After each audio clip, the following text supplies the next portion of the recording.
ভাই আপনি আপনার জীবনে কি করছেন? আপনি কি জানেন বাংলাদেশে এমন এক কন্টেন্ট ক্রিয়েটর আছে যে চাইলে এক ভিডিওতে বাংলাদেশের জনসংখ্যা থেকেও বেশি ভিউ আনতে পারে? আরে আর কইস না, ফেসবুকের মালিকও যদি একটা ভিডিও পোস্ট করে তার ভিডিওতেও 100 মিলিয়ন ভিউ হয় না। পুরো বাংলাদেশের মধ্যে ও একটা ওয়ান পিস, ওর মতো আর কেউ হইতে পারবো না। আপনি জীবনে কি করছেন? আচ্ছা, এত বড় একজন ব্যক্তি, উনি কি মুসলিম না হিন্দু? হ্যাঁ রে ভাই, কি কোন মুসলিম মিয়া? আচ্ছা মুসলিম, উনি কি কোরআন পড়তে পারে? না ভাই, উনি তো কোরআন পড়তে পারে না। কোরআন পড়তে পারে না? তবে ভাই এক ভিডিওতে ওনার একজন কোরআন গিফট করছে। উনি বলছে ওই কোরআন দিয়ে নাকি কোরআন পড়া শিখবো। আপনি জিজ্ঞেস করছেন না আমি কি করতে পারি? আমি কোরআন শরীফ পড়তে পারি, আল্লাহ তাআলার কালাম আমি পড়তে পারি। আচ্ছা, আপনার ওই ভাইয়ের বয়স কত হইব? 30-35 তো হইবই। আরে না ভাই, আরো বেশি হইতে পারে।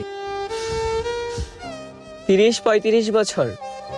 আমার বয়স কত জানেন? 20 বছর। আমি এক ভিডিওতে 100 মিলিয়ন ভিউ আনার যোগ্যতা অর্জন করার আগে আমি আল্লাহ তাআলার কোরআন পড়তে শিখেছি।